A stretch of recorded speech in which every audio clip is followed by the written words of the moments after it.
Black isn't just a color, it's a threat, and that's how the system sees it. Because when you're Black, you carry something the world cannot fully understand.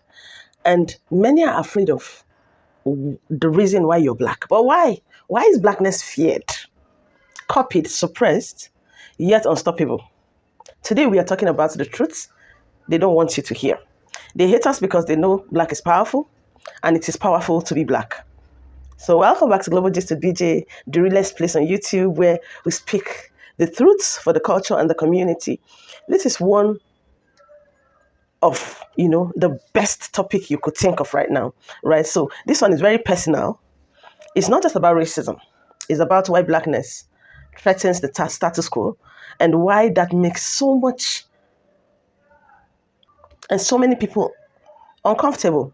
So let's unpack it. Ask yourself, if Black people had no power, no brilliance, no impact, why would the world work so hard to erase it? Yeah, why would they be so keen on erasing Black people? Why were your languages stolen? Why were your names changed? Why was your history hidden? Because they know from the beginning that Blackness carries strength, physical, mental, spiritual, cultural, and that if that strength is fully harnessed or awakened, it will shift the balance of power forever. Do you think so? So watch these videos, right? And do not forget to subscribe, like, share, right? I'll be back with the commentaries. And do not forget to drop your comments and tell me if you really love being Black as well. I'll be back with the commentaries. If you're a Black person, give yourself a pat on the back. I just want to say I love us. As a person who loved dance so much, I be sitting here and I be watching these battles with Red Bull and everything and all these other cultures that step up to the plate to battle. And I realize that they have literally taken our shit and implemented it into their cultures. Hip hop, rap, however you want to call it, break dancing, ticking, hip hop dancing, that's all us. So anytime you turn on the TV and you see a Korean girl rapping or a Indian girl dancing to one of our songs or somebody in another country break dancing, remember that is us. That is us. That is nobody but African Americans, descendants of slaves. We are the only race in this world that has been able to transpire everywhere. Everybody want to rap. Everybody want to be a part of hip hop culture. Everybody wants to hip hop dance. Everybody wants to Vogue. Everybody wants to house dance. That's us. That is literally us. And if no one else tells you that, I'm proud to be a part of a culture that no one ever thought would get this far. The only culture that's been able to make a stamp in every part of the world. Even though they don't acknowledge it, it's still us. That's all I got. Okay, bye. I love being Black. In every universe, under any circumstance, I would want to be Black. And I don't mean to offend anyone, but we are just superior people. We look better. We're built better. We're smarter. We're stronger. Any you can think of, we are. And they hate us because they are not like us. What other race of people has so many different variations, and every single variation is the shit? We got light people, dark people, brown people, caramel people, yellow people, mixed people, dark people, chocolatey chocolate, blackety black. And every last one of them are the shit. And although we are given a hard time every day of our lives, we fight our way through that shit. And not only do we fight our way through that shit, we can find something funny in it. We are such unserious people about such serious things. I would never not want to be Black. I just would never not want to be Black. It's fucking amazing. I'm out here taking a walk, and I just came to the realization that I love being Black. Like, I wouldn't change my race for anything. I don't want to be lighter Black. I don't want to be darker Black. I love right where I'm at. I love myself. And when I tell you, nobody could pay me enough money for me to want to change that. We are fun. One, we're fun. Two, look at this sun. Look at that. Hoop. Look at that. I ain't got to sit in a tanning booth for hours and hours and hours, burning up. In spite of all of the financial hardships because of race, all of the racial remarks that I've been called, all of the corporate injustices that I've faced, everything. I mean, from the societal views of me all the way down to, just even the Black man and Black woman dynamic relationship issues, all the way down to that, I still wouldn't change it. I don't want to be nothing else. I love it here. And whether you believe it or not, so does everyone else. Everyone loves it here too. They just don't want to admit it. There are so many things I would change in my life, but that is just simply not one of those things. And I was born black, I live black, and I'm going to die black. And I'm proud of that. And I'm proud of my people as well. And I know there's going to be people that look at this and be like, oh, she's always talking about race. Yeah, because living in America as a black person, literally everything that you do is about race, whether you want it to be or not. All the way down to you getting an apartment. I've had people who the apartment person will offer them the same exact apartment for less than what they're offering it to us. And we were more qualified. The only difference was we was black. We all know about redlining, so I don't even have to go into that. All the way down to how you have to change how you speak just to get a job when you're in an interview. All the way down to a lot of us black women have to press out our hair and assimilate just for us to get a certain job in a certain area, in a certain place, doing a certain task. We have to change our hair. And somebody say, no, you don't. Oh, yes, you do. It's an unwritten rule. But it goes on and on from there. But I just come on here and say I'm proud of myself. I want every black person to be proud of themselves and to continue to allow that to be passed down to your children. Okay? Continue to allow the pride in their full blackness to be passed down to children, and their dark skin tone and their light skin tone. I'm talking about real black people. At the end of the day, it's lovely over here. I love y'all. I love myself. And we will receive justice one day. Please remember that when you're upset and you're feeling sad, that God loved you enough to make you a beautiful black woman. God, I love being black because look at what I get to do with my hair. Like, I get to do this and walk outside.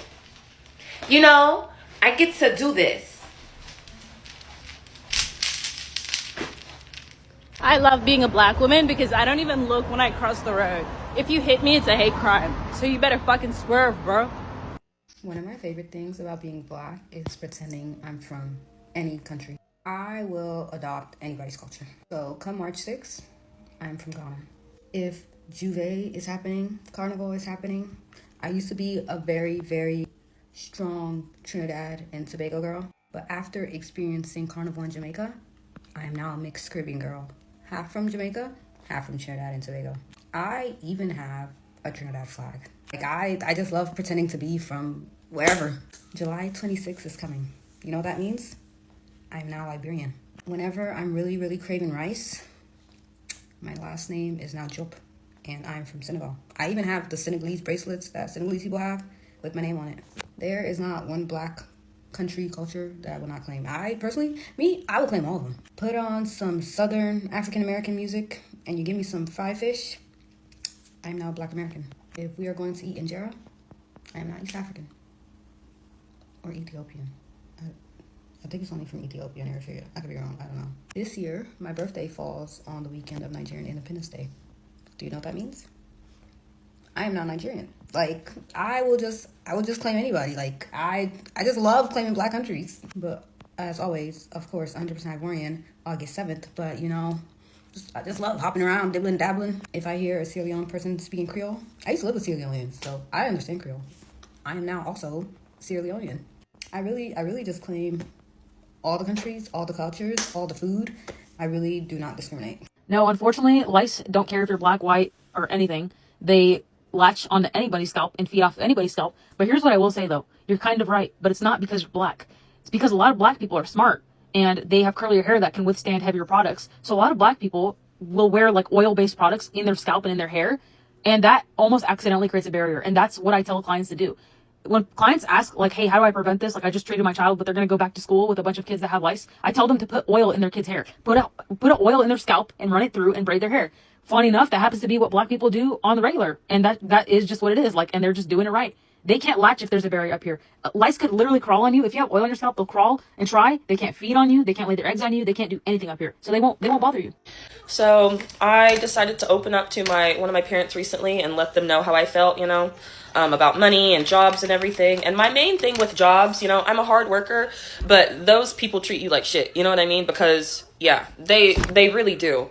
And my father's response to that was, well, every day I go to work and I have a bullseye on my back. You know what I mean? There's people that talk shit about me. Somebody called me worthless the other day. There's always somebody trying to report me to HR for something, but I just keep showing up for work. And I'm like, wow, with that being said, why the actual fuck did you put me on this planet then? If you knew all of that and you're steady telling me that the world don't give a fuck about us, why did you put me here?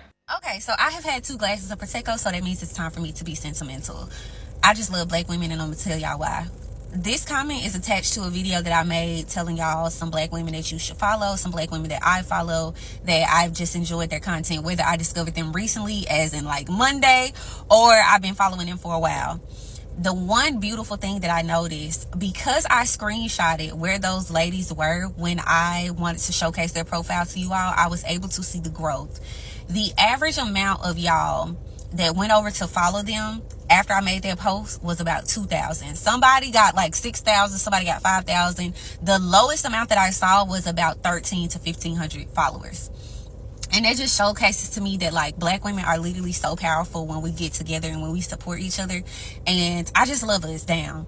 And I didn't do that or make that video for any type of recognition, but y'all chose to follow me in groves as well. And honestly, I'm just so appreciative of the community, of how we show up for each other in real life and online. And I think I'm gonna make a part 2 because I do need to pop it for the 20 and 30 somethings.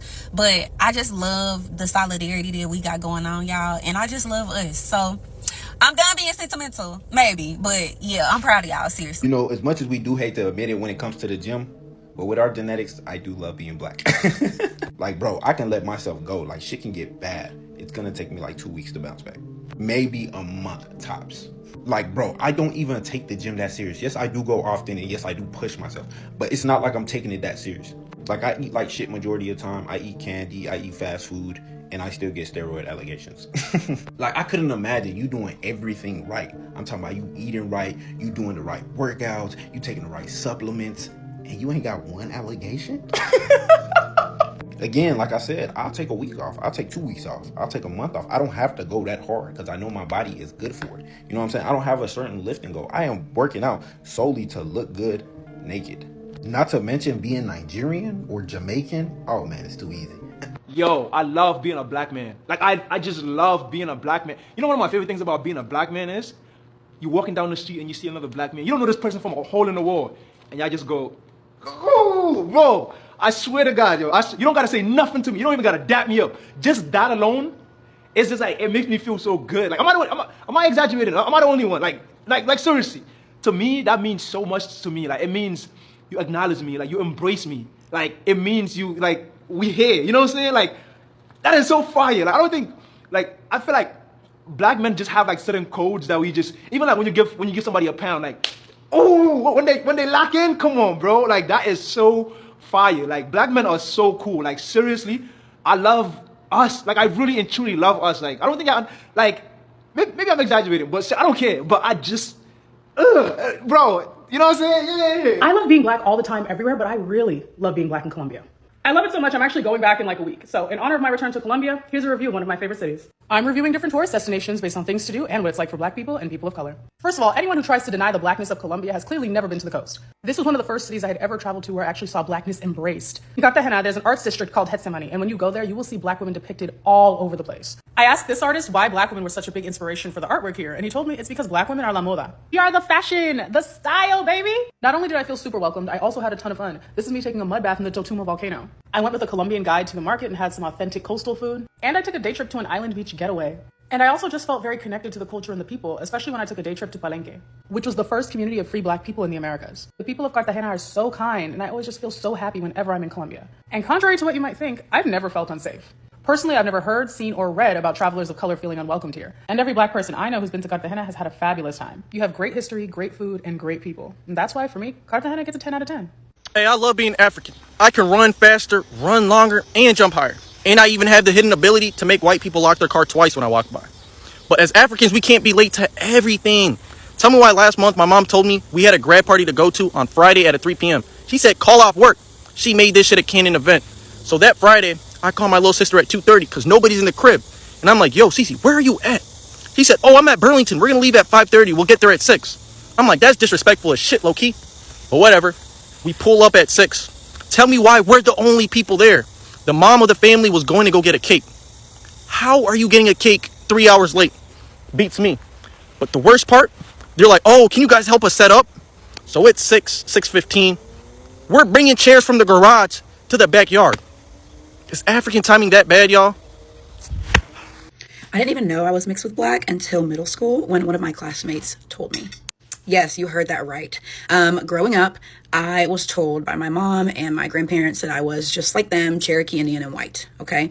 So they did this because we grew up in a very, very racist town. I grew up in a very, very racist environment. So they felt in their hearts, and I do not fault them for this because it ultimately worked, that I would be accepted more and have better opportunities, better groups of friends, if people did not know that I was mixed with black. Okay. That's how bad the town I grew up in was as far as racism goes. So in middle school, one day I used to all people like, what are you? And I'd be like, Indian and white. Like I had no idea. This boy came up to me one day and was like, oh, by the way, my mama knows your daddy and he's black. So of course, when I go home that day, I'm all to pieces. Like, why is this boy telling me I'm black? And this is the reason why now I fight so hard for my black side. Like I saw a girl posting on here, like the women that are most about black empowerment and supporting black lives are biracial people. And I feel like that's because we had to witness from our white family, from our white, friends, from our white surroundings, how tainted and awful our blackness was. So once we learned to embrace it and love it, we rock hard for that shit, okay? Now, of course, when I first found out, I have to admit, I was mortified. I cried.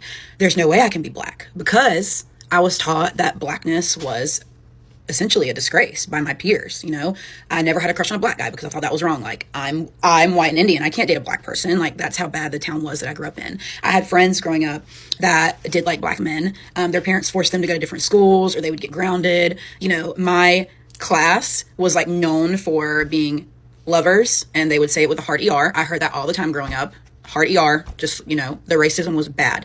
So as a person that is, and I hate this, white passing, because look at my features, really white passing. But I digress. As a person that was white passing, I heard the worst of the worst of the worst about black people.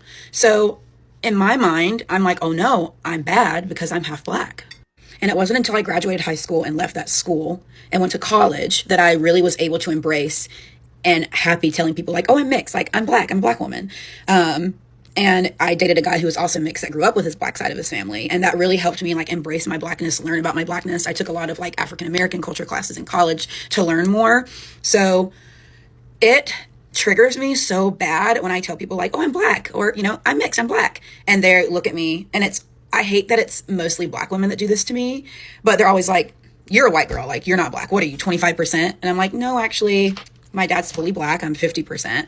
But even if I was 25% in the South, if you got a little bit of black in you, you black. Okay. So when people say that to me, it like triggers me and offends me so bad. Cause I'm like, I finally love my blackness. Why can't you see and embrace that I'm black too? So oftentimes when you see biracial people say they're black or they're embracing their blackness more than their white side or their Hispanic side or whatever they're mixed with, it's because 9 times out of 10, they've had to fight people they love, friends, family. They've had to fight their entire lives and, learn to love their blackness. So give us a break, okay? Give us a break. What man has done with history, they have covered over the spiritual aspects of history and give you a secular or a worldly understanding, so you don't understand why certain things happen. You don't know the spiritual ramifications behind why things occur. Like when we talked about the Civil War, they gave you a natural understanding that the Civil War was about slavery. That was the natural understanding. But the spiritual understanding was God was judging this nation for how it had treated these people. They have subjugated these people. So this nation never thought that brother would rise up against brother and kill one another over these slaves. But once that began to happen, they began to understand that there is a spiritual aspect happening here and not just a natural aspect. Are you there? Because slavery was supposed to be perpetual. It was supposed to continue forever. It was never supposed to stop. This nation was supposed to continue in it. Now you got to realize how long it was. 400 years is a long time. So they was trying to keep it that way.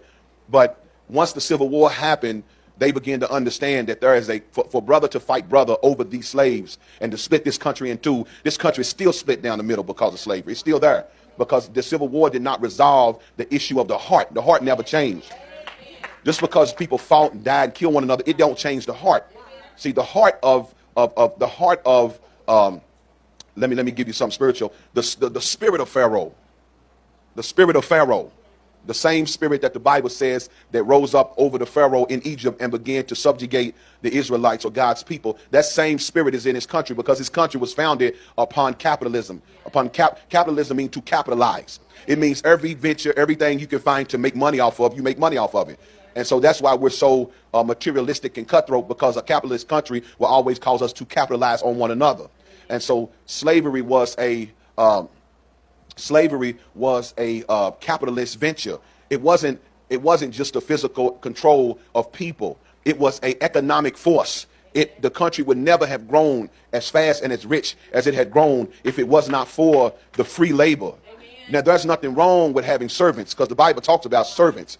But the problem was they went beyond servants and caused people to become less than people, to subjugate them for centuries. Servants still have families. Welcome back. I love that. I love people saying, oh, I love to be black. I love to be black. Of course, I love to be black. I wouldn't be any other color if not black. I am unapologetically black and I am so proud of it. Yeah. So when you ask, why do they hate us? The answer is simple. Because being black is powerful. Being black is divine. And that power, once fully realized, cannot be controlled. Do you know that? Have you noticed that our colors hardly change? We hardly age as fast as other races. Have you noticed that as well? So many things about, we even live longer. Yes, we live longer than other races in the world. Have you noticed that as well?